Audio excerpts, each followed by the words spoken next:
dans Éphésiens. Ce sera peut-être une surprise un peu pour vous d'entendre qu'on va toujours parler d'Éphésiens, même si c'est le premier dimanche de l'année 2000. Mais la parole de Dieu est toujours actuelle. Elle est d'actualité, cette parole. Et nous allons essayer de trouver quelque chose pour nous pour ce premier dimanche de l'année 2000. Éphésiens chapitre 4. On va lire quelques versets. Éphésiens chapitre 4, verset 17. Voici donc ce que je dis, et ce que je déclare dans le Seigneur, c'est que vous ne devez plus marcher comme les païens qui marchent selon la vanité de leurs pensées. Ils ont l'intelligence obscurcie, ils sont étrangers à la vie de Dieu, à cause de l'ignorance qui est en eux, à cause de l'endurcissement de leur cœur. Ayant perdu tout sentiment, ils se sont livrés à la dissolution pour commettre toute espèce d'impureté jointe à la cupidité. Mais vous, ce n'est pas ainsi que vous avez appris Christ, si du moins vous l'avez entendu, et si, conformément à la vérité qui est en Jésus, c'est en lui que vous avez été instruits à vous dépouiller, eu égard à votre vie passée du vieil homme qui se corrompt par les convoitises trompeuses, à être renouvelé par l'esprit de votre intelligence et à revêtir l'homme nouveau, créé selon Dieu dans une justice et une sainteté que produit la vérité. C'est pourquoi renoncez aux mensonges et que chacun de vous parle selon la vérité à son prochain, car nous sommes membres les uns des autres. Si vous vous mettez en colère, ne péchez point. Que le soleil ne se couche pas sur votre colère, et ne donnez pas accès au diable, que celui qui dérobait ne dérobe plus, mais plutôt qu'il travaille en faisant de ses mains ce qui est bien pour avoir de quoi donner à celui qui est dans le besoin. Qu'il ne sorte de votre bouche aucune parole mauvaise, mais s'il y a Dieu, quelques bonnes paroles qui servent à l'édification et communiquent une grâce à ceux qui l'entendent. N'attristez pas le Saint-Esprit de Dieu, par lequel vous avez été scellés pour le jour de la rédemption, que toute amertume, toute animosité, toute colère, toute clameur, toute calomnie et toute espèce de méchanceté disparaissent du milieu de vous. Soyez bons les uns envers les autres, compatissants, vous pardonnant réciproquement comme Dieu vous a pardonné en Christ. Prions. Seigneur notre Dieu, devant ta parole, nous nous sentons faibles et incapables de comprendre ce que tu as à nous dire. Et nous voulons te remercier pour ton Saint-Esprit, celui qui nous illumine, celui qui nous guide et qui nous enseigne. Qu'il puisse travailler parmi nous, Seigneur, et que tu puisses parler en nous, en chacun de nous par ta parole. Parle, Seigneur, car nous t'écoutons, tes serviteurs. Amen. Nous avons vu la dernière fois, dimanche passé, le verset 29. Qu'il ne sorte de votre bouche aucune parole mauvaise, mais s'il y a Dieu, quelques bonnes paroles qui servent à l'édification et qui communiquent une grâce à ceux qui l'entendent. Nous allons encore rester dans ce verset ce matin. On va parler un peu de la bouche, de la parole, des lèvres, comme nous dit Jacques aussi. Et pour mieux comprendre ce verset, il faut le mettre toujours dans un contexte. C'est dans le contexte de ce que nous avons appelé amour que se trouve ce verset. Au verset 1 du chapitre 5, voici ce que nous dit l'apôtre Paul. Devenez donc les imitateurs de Dieu comme des enfants bien-aimés et marchez dans l'amour, ou bien dans la charité, à l'exemple de Christ qui nous a aimés et qui s'est livré lui-même à Dieu pour nous comme une offrande et un sacrifice de bonne odeur. C'est le contexte de l'amour. Nous devons marcher avec amour dans la charité. Et nous devons imiter Dieu, Dieu qui est amour. Nous savons très bien le passage dans Jean. dans l'épître de Jean. Dieu est amour. Dieu n'aime pas seulement, mais dans sa nature même, il est amour. Dieu est amour. Et nous qui sommes enfants de Dieu, nous devons l'imiter. Imiter notre Père. Et nous devons aimer. J'aime bien le chant. Je l'aimais, je l'aime, et je l'aimerai toujours, ce chant qu'on a eu l'occasion d'entonner tout à l'heure. Apprends-moi à t'aimer comme tu m'as aimé. Ici, il va nous donner un point précis où nous pouvons vraiment démontrer notre amour, où nous pouvons manifester notre amour. C'est dans le domaine de la parole, dans le domaine de l'amour. Je conseille toujours aux hommes de lancer des mots d'amour par-ci, par-là, à leur femme. Je t'aime, t'es jolie, je t'aime bien. Enfin, je ne connais pas tous les termes que les gens utilisent, mais vous avez le vôtre. Chaque mot a sa connotation. Hein? Et j'invite toujours les hommes à le faire, à leur femme. Ça apporte quelque chose à la femme. Et même nous, les hommes aussi, nous en avons besoin. Quand votre mari est dans un problème et qu'il ferme la bouche et ne fait que ruminer sur son problème, dites-lui quelque chose. Dites-lui quelque chose. Ça change. L'amour est d'abord une conversation, une parole dite. Et nous devons converser. Comme nous avons déjà vu la semaine passée, c'est que Dieu nous a créés relationnels, c'est-à-dire que nous devons nous communiquer. Et Dieu a dit qu'il n'est pas bon que l'homme soit seul. Et Dieu nous a créés à son image. Il nous a créés hommes et femmes. Afin qu'il y ait une communication, qu'il y ait une conversation. Et même Dieu lui-même, en tant qu'amour, il se communique entre eux trois. Quand ils ont créé l'homme, ils ont dit « Allons, faisons, bien créons l'homme à notre image. » Ils se parlaient. Donc l'amour, c'est une conversation, premièrement. Dieu, avant de donner son Fils unique, il a parlé de ce salut. Il a fallu 1500 ans de communication avant que Christ arrive. Je ne sais pas si vous comprenez cela. L'importance de la communication divine. Il a révélé d'abord son plan, son salut, son amour pendant 1500 ans, et ce n'est qu'après qu'il a manifesté ça par l'incarnation de son Fils il y a 2000 ans. Donc l'amour est d'abord une conversation, un dialogue, une communication. Vous savez, dans le monde où nous sommes, nous avons les moyens les plus efficaces pour se communiquer et pour mieux communiquer les choses terribles. Nous sommes intelligents dans ce domaine pour les choses mauvaises. Nous utilisons tout cela pour détruire. Les journaux sont utilisés pour détruire, pour diffamer. Des fois, j'ai lu là un article dernièrement dans la Gazette sur une église baptiste évangélique au Québec. Le trésorier est en train de dire que le pasteur est comme ceci. Peut-être c'est vrai. Peut-être c'est vrai ce qu'il dit. Mais de là à étaler tout ça devant tout le monde comme cela, on utilise la parole pour détruire. Que ce soit parole verbale ou bien écrite. Dommage. C'est le monde où nous sommes en tout cas. Nous ne pouvons pas nous en passer. Mais si l'apôtre Paul nous dit qu'il ne sorte de votre bouche aucune parole mauvaise. Mais s'il y a lieu, quelques bonnes paroles qui servent à l'édification et communiquent une grâce à ceux qui l'écoutent ou bien l'entendent. Il y a des gens qui n'écoutent pas mais qui entendent. Ouais.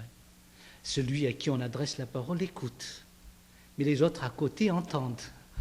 Alors que nos paroles, qu'elles soient adressées directement ou non, qu'elles apportent une grâce à ceux qui écoutent ou entendent. Voilà ce que nous dit l'apôtre Paul. Mais la parole mauvaise, c'est quoi en tout cas? C'est quoi la parole mauvaise? Eh bien, dans ce passage, en tout cas, nous avons une explication de l'apôtre Paul. Mais il y a différentes sortes de paroles mauvaises. Lorsque nous sacrons, eh bien, c'est une parole mauvaise. Lorsque nous blasphémons, c'est une parole mauvaise. Lorsque nous insultons quelqu'un, c'est une parole mauvaise. Et Billy Graham a dit dans un de ses sermons, en parlant du XXe siècle, il a dit, dans ce siècle de cynisme et d'amertume, nous sommes passés maîtres dans l'art de la profanation et de l'obscénité. Certains propos tenus à la télévision, certains dialogues de films, certaines conversations privées révèlent le côté répugnant du langage. Fin de citation. Oui, c'est vrai, il y a ce côté répugnant de notre langage partout. À la télévision, à la radio, dans la rue, au cinéma, au théâtre, au sport, dans les arénas, et peut-être dans les églises. Avec ces blagues, des fois, que les prédicateurs utilisent, qui, des fois, glissent facilement dans ce qu'on appelle les glaces plus ou moins salées. Certes, on essaie de créer une ambiance bonne, relaxe, mais des fois, on apporte aussi des choses répugnantes, sans le savoir. Nous savons,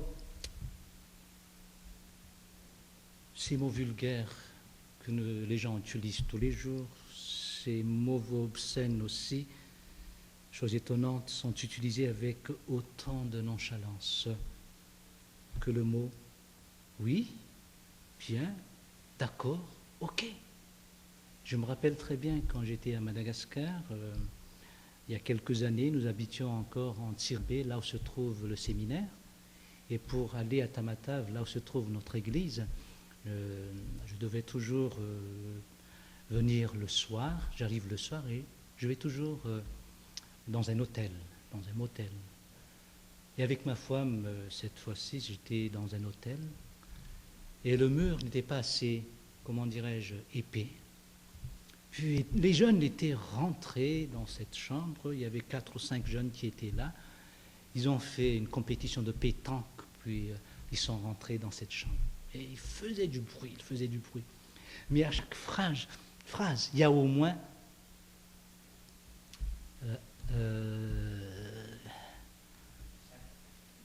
oui, je cherchais le vrai mot que nous utilisions chez nous, mais un sacre. Oui, blasphème. À chaque phrase.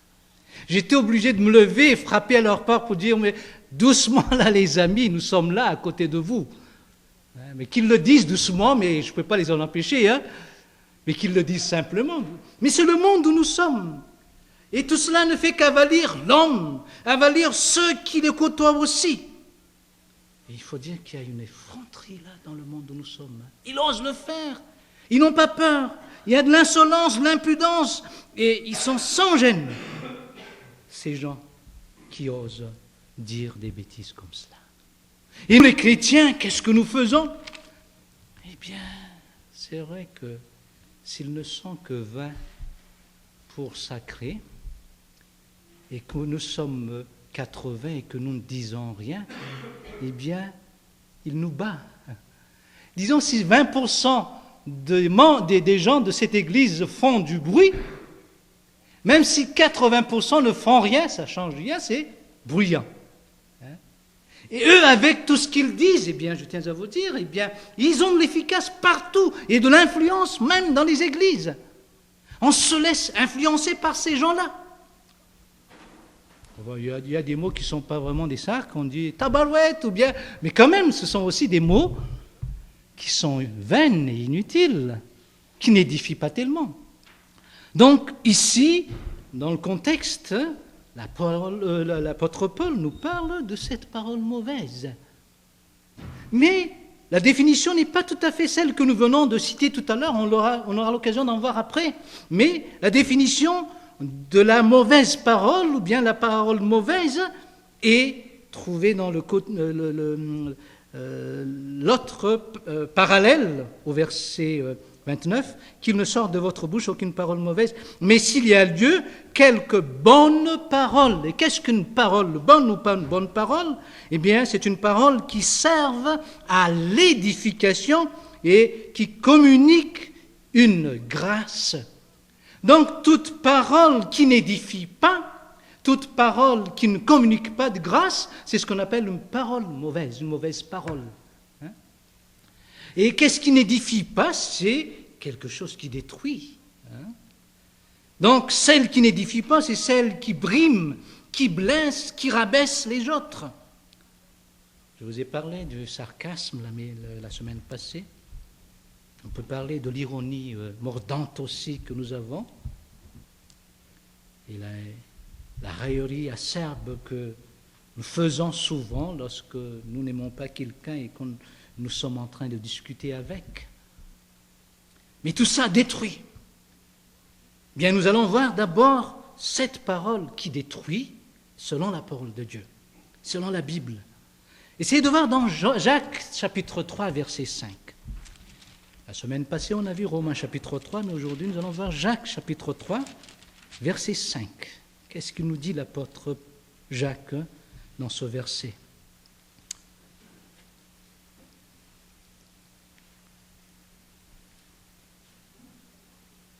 De même, la langue est un petit membre et elle se vante de grandes choses. Voici, comme un petit feu peut embraser une grande forêt. Votre langue, elle est petite, non? À moins que vous soyez un caméléon. Les caméléons, ils ont leur langue très 15 à 20 cm, là, plus même, je ne me trompe pas.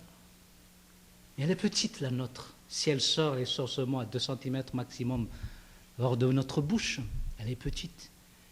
Mais elle est très efficace, en tout cas. Elle est puissante, cette langue.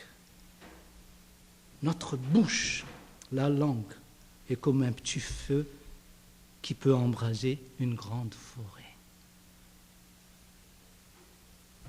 Ça veut dire que ça détruit la vie des autres. C'est comme un feu, une allumette qui touche la vie des autres, qui détruit complètement la vie des autres. Et il y a plusieurs passages dans Proverbes qui en parlent, que notre parole détruit les autres, notre parole n'édifie pas les autres, mais blesse et aussi brime les gens qui sont autour de nous. T'es débile, t'es fou, mais il fallait réfléchir, mais vraiment t'es. Hein? Vous ajoutez tout ce que les gens utilisent en tout cas pour rabaisser l'autre. Et là je parle du couple en tout cas, la femme, le mari. Qu'est-ce que vous dites à la maison lorsque vous êtes en colère? Oui, vous avez le droit de vous mettre en colère si vous avez raison. Mais qu'est-ce que vous dites? Vous savez, dans le problème psychologique de l'homme, il y a toujours deux réactions lorsqu'il se met en colère. Soit internalise tout, c'est ce que dit l'apôtre Paul, que la colère, que le soleil ne se couche pas sur votre colère. Nous gardons cette colère. C'est ce que les psychologues appellent l'internalisation. Mais il y a aussi ce que les psychologues appellent la ventilation. Pa, pa, pa, pa, pa. Et on détruit la personne. T'es fou, débile, tu n'es rien. Ah, il n'est rien, il n'existe plus. Hein? Mais psychologiquement, la personne est en train d'être rabaissée. Et j'ai lu l'histoire d'un jeune homme pendant ce jour de célibat, quand il était encore célibataire. C'était un homme bien reconnu dans son travail, capable, efficace. Il passait de promotion en promotion. Il était capable. Il a trouvé une femme. Chose étonnante, quelques mois plus tard, il ne montait plus. il descendait. Il n'arrivait même plus à faire son travail. Pourquoi? On se posait des questions. Parce qu'à la maison, sa femme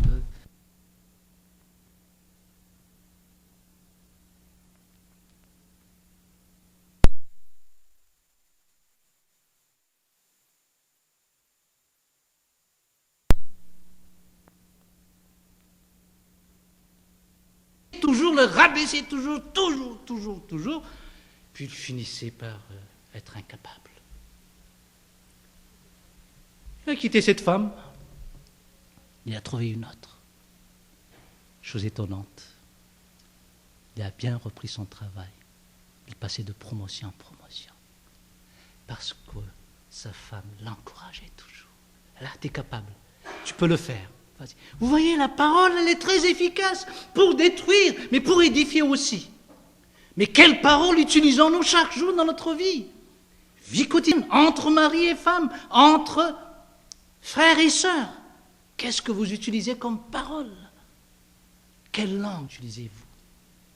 Celle qui détruit ou bien qui édifie. Proverbe 12, verset 6. Les paroles des méchants sont des embûches pour verser le sang. Là, nous l'avons vu la semaine passée que notre gosier est un sépulcre. Et quand elle s'ouvre la bouche, elle s'ouvre pour tuer. Et nous avons l'exemple ici, les paroles des méchants sont des embûches pour verser le sang. Je ne sais pas si vous vous rappelez l'enseignement de Jésus-Christ dans le sermon sur la montagne. Il a parlé de la bouche, de celui qui se met en colère, qui dit quelque chose. Celui qui dit raca à son frère mérite aussi d'être jugé comme un meurtrier. Et qu'est-ce que ça veut dire raca? C'est un mot simple qui veut dire daim. Vous voyez les filles, les garçons, je ne sais pas si ça se dit chez vous daim, mais chez nous ça se dit en tout cas bien daim. T'as des belles chaussures. Puis elle est jalouse, puis elle dit, elle fait des gestes comme cela. C'est ce qu'on appelle raca. Raca. Je sais le faire. Hein? Un petit mot comme ça qui détruit. Et là, nous tuons les gens. Nous détruisons les autres. Et la Bible nous dit à ne pas être ainsi, à utiliser la langue autrement, mais pas dans ce sens-là. Certes, l'erreur est humaine.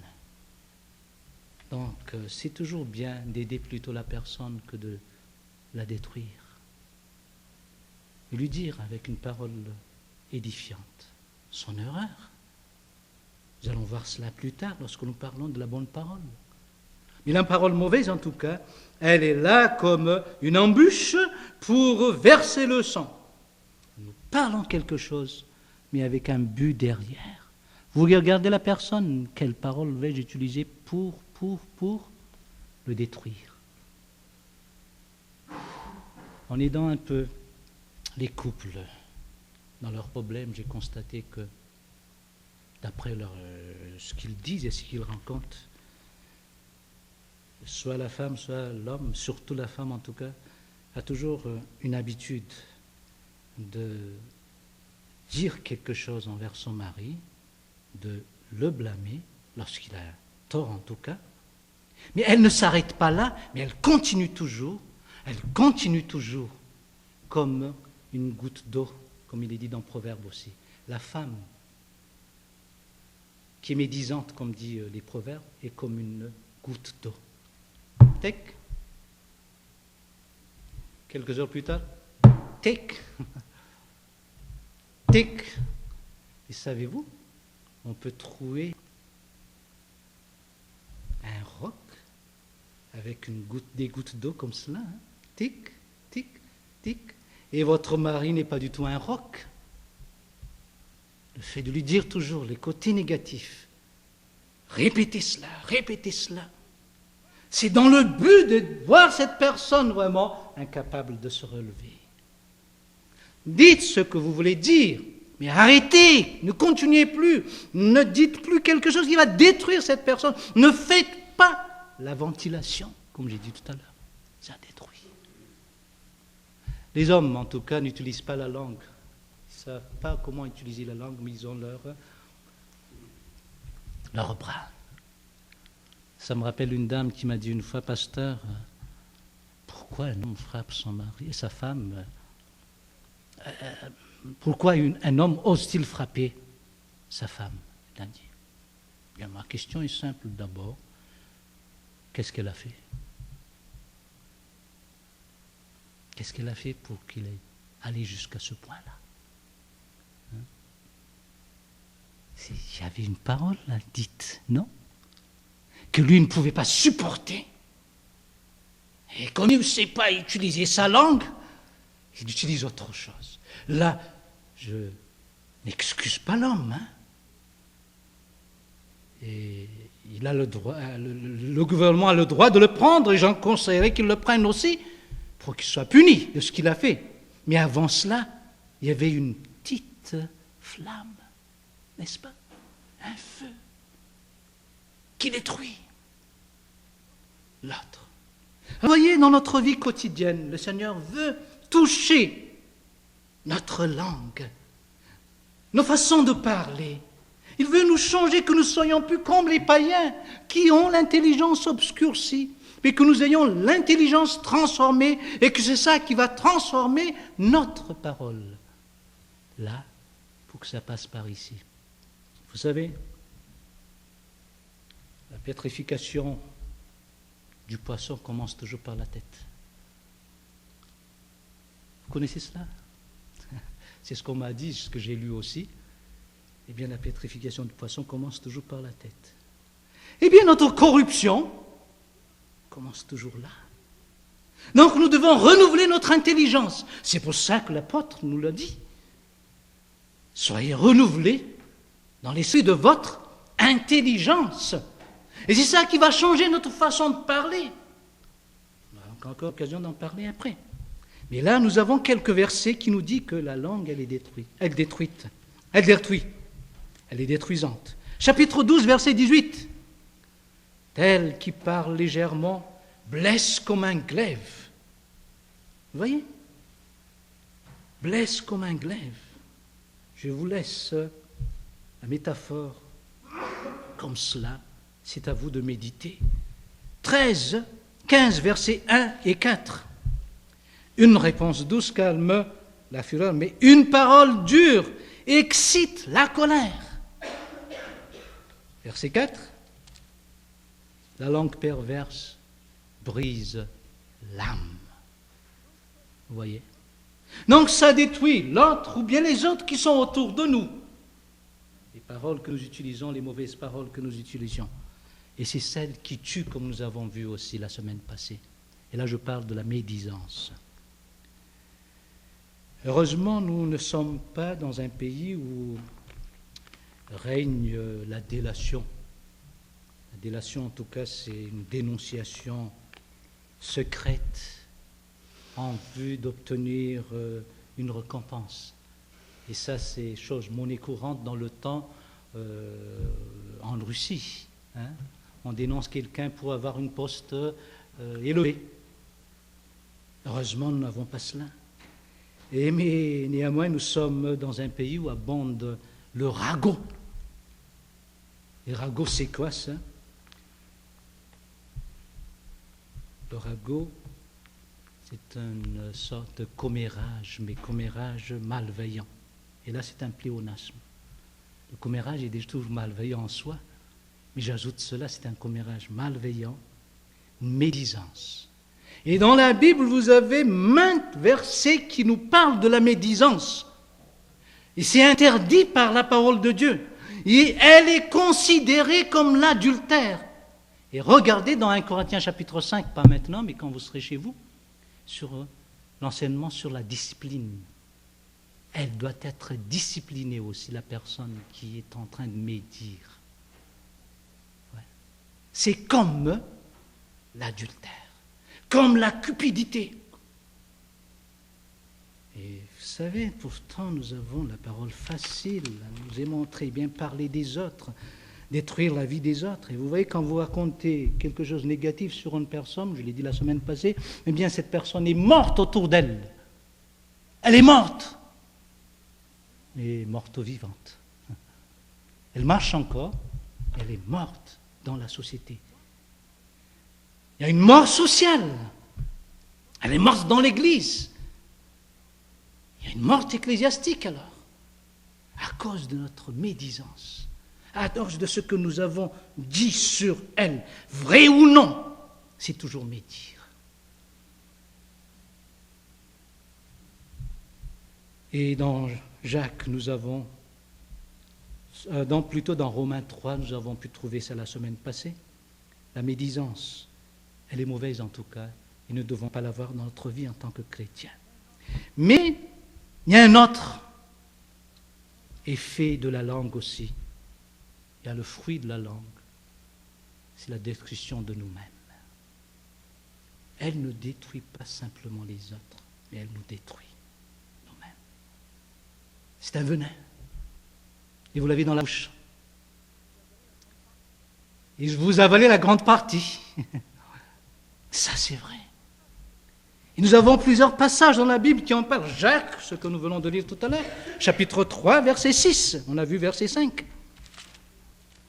Donc, j'essaie de sortir tous ces versets et cet enseignement pour nous faire réfléchir que cela ne détruit pas seulement les autres, mais ça nous détruit aussi. Au verset 6, qu'est-ce qu'il nous dit? La langue aussi est un feu, et encore un feu, c'est le monde de l'iniquité. La langue est placée parmi nos membres, souillant, quoi?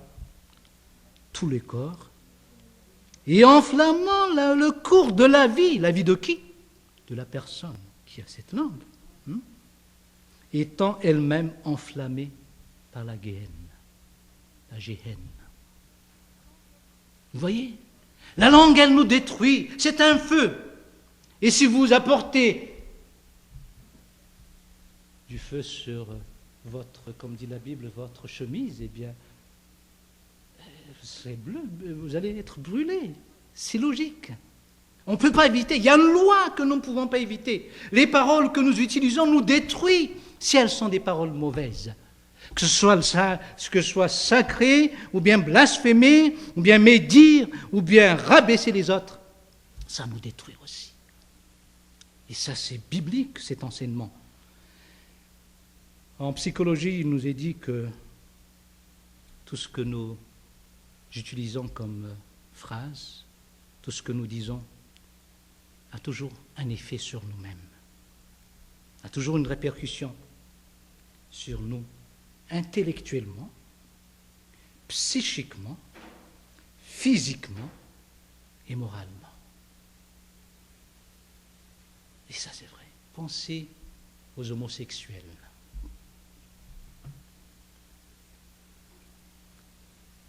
Ils se croient être dans la troisième nature. Il n'est plus une femme, mais un homme. C'est ce qu'elle veut. Et elle se dit cela. Et qu'est-ce qui se passe? Les épaules commencent à changer de forme. La voix commence à changer aussi. La voix mue chez elle. Et vous voyez l'homme qui n'accepte pas qu'il est un homme. Il change aussi, non? Physiquement. Ah, tu sais, vous savez ce que je voulais en venir. Ça change même le côté physique. Mais ça, il le dit à lui-même. Je suis ça, j'aimerais être comme cela. Eh bien, ça va changer votre physique.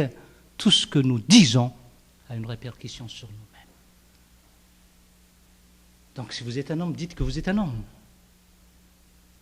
Si vous êtes une femme, dites que vous êtes une femme. Acceptez votre situation. Vous êtes belle si vous êtes une femme, vous êtes beau si vous êtes un homme. Si on vous change, vous n'êtes plus beau, vous n'êtes plus belle.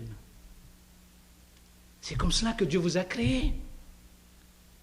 Tout ce que nous disons a une répercussion sur nous-mêmes. Et même psychologiquement.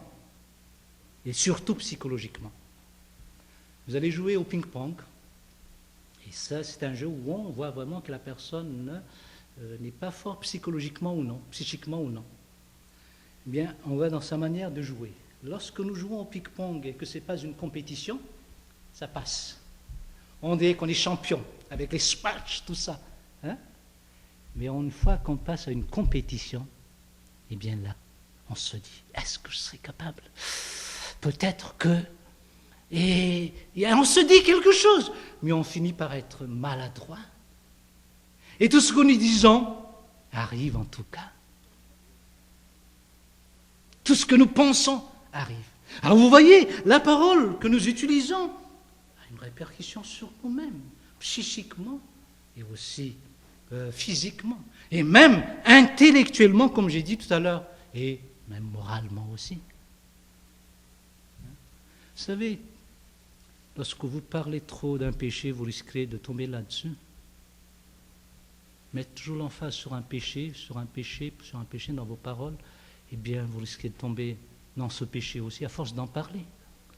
Donc, essayons de ne pas avoir des mauvaises paroles, des paroles qui nous détruisent aussi. Tout ce que nous disons a une répercussion sur nous. Un psychologue a dit, si vous vieillissez, ne dites jamais que vous êtes vieux. Car ça va changer tout dans votre organisme. Les cellules vont travailler pour le vieillissement. Les cellules vont travailler pour le vieillissement. Je ne sais pas si c'est pour ça que je suis encore jeune. Je me suis jamais dit que je suis vieux, c'est mon fils qui me dit que moi je suis vieux. Hein? Pourtant j'ai 50 ans là. Hein? Je dis ça seulement pour rire un peu, mais c'est vrai que tout ce que nous disons a une répercussion même sur notre physique. Lorsque nous disons nous sommes vieux, bien nous le serons. Nous tendons vers cela.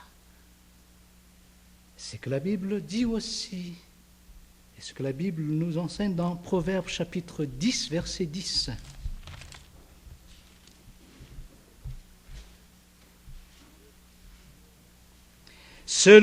Verset 10, deuxième partie, et celui qui est insensé des lèvres court à sa perte.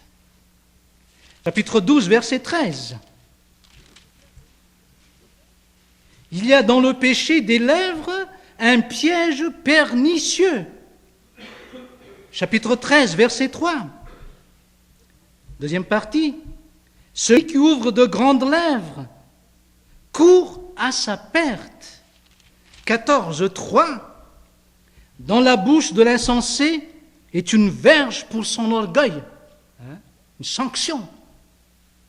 C'est notre bouche qui nous sanctionne. Dans la bouche de l'insensé, il y a une verge pour son orgueil. Donc, vous voyez, la Bible en parle, il y a toujours un effet, une conséquence de notre parole, soit chez les autres, soit sur nous-mêmes. Mais qu'est-ce que la bonne parole, alors? Eh bien, il nous est dit, là, revenez à notre passage dans Éphésiens chapitre 4, et on va terminer sur cette bonne parole. La bonne parole, c'est celle qui édifie et qui communique une grâce. Qui édifie d'abord. Nous savons très bien qu'il n'y a qu'une seule chose qui peut nous édifier en tant que chrétiens. C'est quoi? C'est la parole de Dieu. Vous avez beau dire, tu prêches bien, ça ne va pas m'édifier ça. Ça va m'encourager, c'est vrai. Hein? Et ça va m'édifier. Mais si vous dites une parole de Dieu, ça va m'édifier. Hein? Il faut toujours apprécier ceux qui font quelque chose ici. On a parlé un peu d'Olivia qui est maintenant spécialiste. Une grande joie pour Martin. Mais ce n'est pas ça qui va l'édifier. Elle a besoin de cela pour l'encourager. C'est ça? Mais ce n'est pas ça qui va nous édifier. Et on pense que la bonne parole est toujours comme ça. Oh, t'es mignon, t'as bien fait, t'es comme ceci, t'es comme cela. Mais ce qui édifie réellement, c'est la parole de Dieu. Alors ici, on utilise toujours la parole de Dieu, de lancer cette parole, que nous ayons cette parole dans nos bouches aussi, et que nous en parlons souvent. Et vous savez, quand vous avez des problèmes, ne méditez pas sur vos problèmes. Méditez sur la parole de Dieu. On médite. Et on frappe à la mauvaise porte pourtant. Des fois. Pourtant, la bonne porte, elle est là. La parole de Dieu. Méditez-la. Et utilisez cette parole de Dieu dans votre vie, pour vous-même. Vous vous rappelez, un des psalmistes a dit, « Pourquoi mon âme t'a battu en dedans de moi ?» Qu'est-ce qu'il dit à la fin? Là, il fait un dialogue entre lui-même. Il se parlait en lui. Pourquoi? Puis il ajoute, « Moi ?» Vous connaissez pas ce psaume? Oui, vous avez un peu l'idée. C'est psaume 83, je ne me trompe pas. On va voir, mais je ne pensais pas le lire. Oui, voilà. Mais moi, je ne cesserai pas de bénir le Seigneur. C'est un peu dans ce sens. Psaume 83, je crois, et 84. Ou bien je me trompe? Non. 43.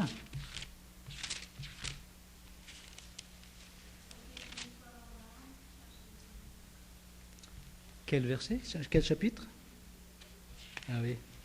Eh bien, c'est notre devoir pour cet après-midi. On va chercher ça à la maison où se trouve ce verset. Mais le psaume... Oui, vas-y Marc, s'il te plaît, merci. Voilà, dis-le s'il te plaît. Pourquoi t'as battu mon âme et gémis-tu sur moi? Attends-toi à Dieu, car je le célébrerai encore. Il est mon salut et mon Dieu. Voilà. Attends-toi à Dieu, il célèbre, je le célébrerai. Il se parlait, il utilisait les choses de Dieu sur lui-même. Il parlait des choses de Dieu envers lui-même. Alors lorsque vous êtes seul, vous n'êtes pas seul, vous avez votre sosie. Et qu'elle vous parle aussi, mais avec les bonnes paroles. Et ça va vous édifier. Et quand vous êtes là seul entre mari et femme, eh bien utilisez aussi cette parole. Édifiez votre femme, édifiez votre mari. Entre frères et sœurs. Si Jonathan est venu au Seigneur, c'est grâce à un dialogue qu'il a eu avec sa sœur. Ils ont parlé des choses de Dieu, puis il avait des questions, lui, sur Noé. Il paraît qu'il a écouté le message sur Noé, puis là, il se posait des questions. Puis il a demandé à sa sœur, qu'est-ce que cela signifiait peut-être?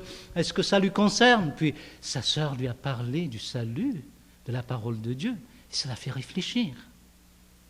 Alors vous voyez, nous devons parler des choses de Dieu, car c'est seulement la parole de Dieu qui peut nous édifier. Et nous avons vu dans Colossiens chapitre 3, au verset 16, que nous devons laisser la parole de Dieu à nous remplir, à habiter pleinement en nous. Colossiens chapitre 3, verset 16. Verset 16. Que la parole de Christ habite parmi vous abondamment. Et j'ai dit la semaine passée, je le redis aujourd'hui, que nous avons des fois tendance à négliger un peu l'écoute de la parole de Dieu. Jaser, jaser, jaser. On prend des heures pour cela. Et on parle de rien, de tout et de rien. Mais écoutez la parole de Dieu. Des fois, ça ne nous attire pas. Savez-vous combien d'heures vous avez par semaine? 24 fois 7. Vous savez combien?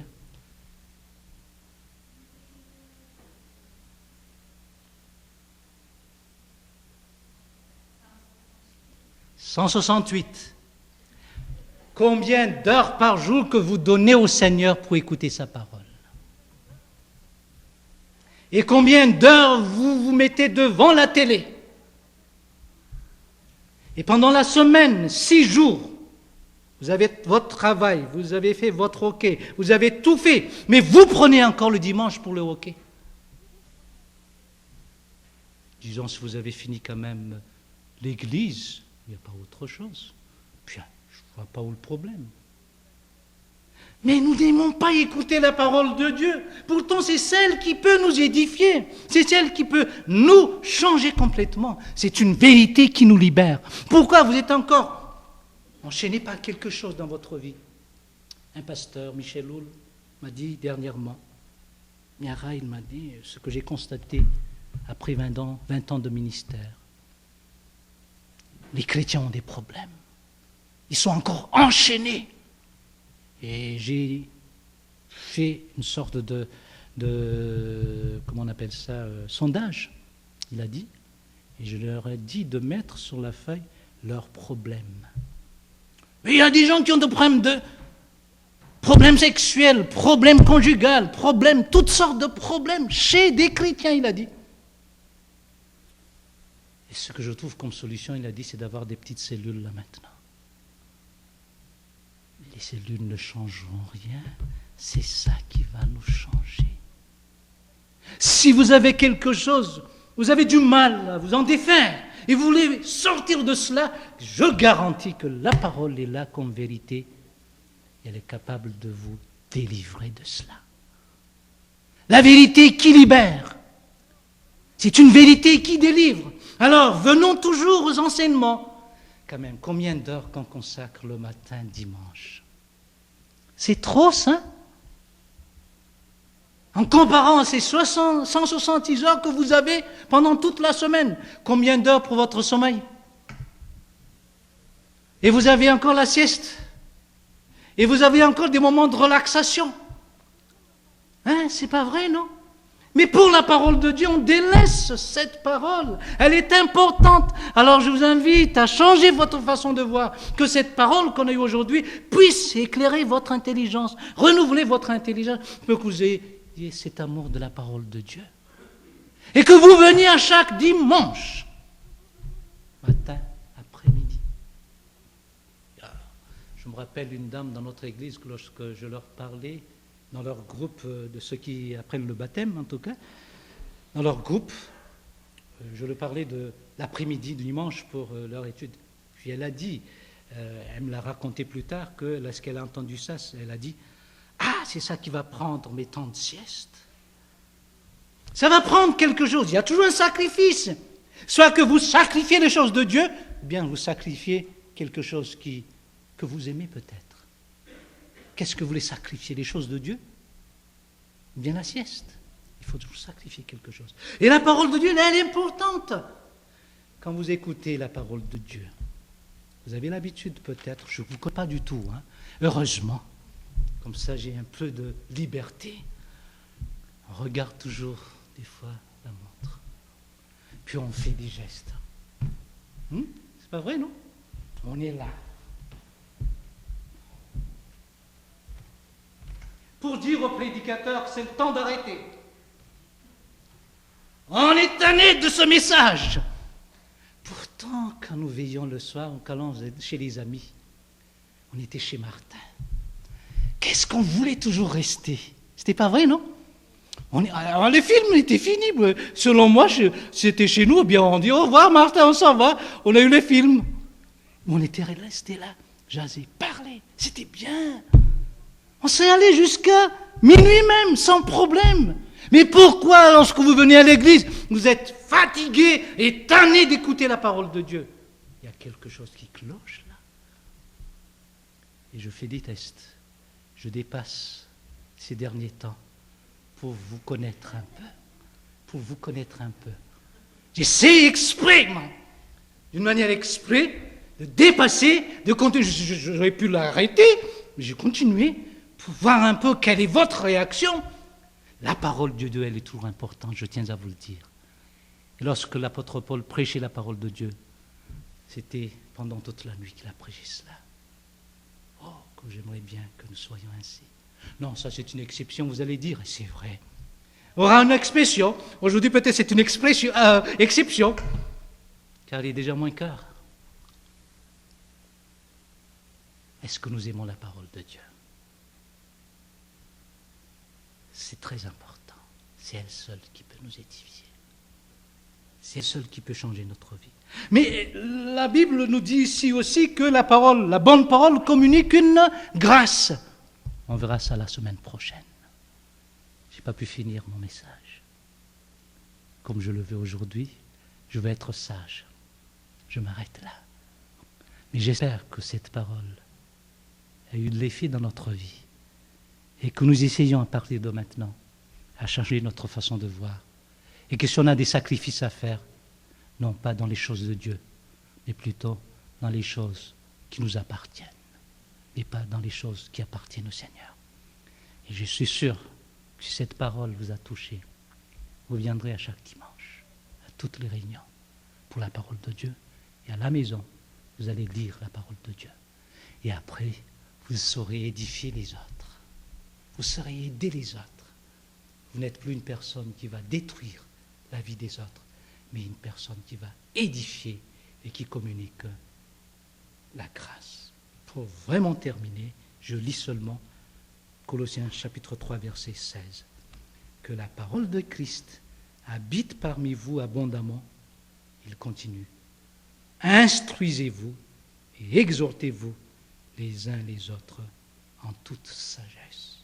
Il ajoute une dernière chose, par des psaumes, par des hymnes, par des cantiques spirituels, chantez à Dieu dans vos cœurs sous l'inspiration de la grâce. Lorsque nous sommes remplis de la parole de Dieu, ça touchera nos lèvres pour édifier les autres, pour exhorter les autres et pour louer le Seigneur.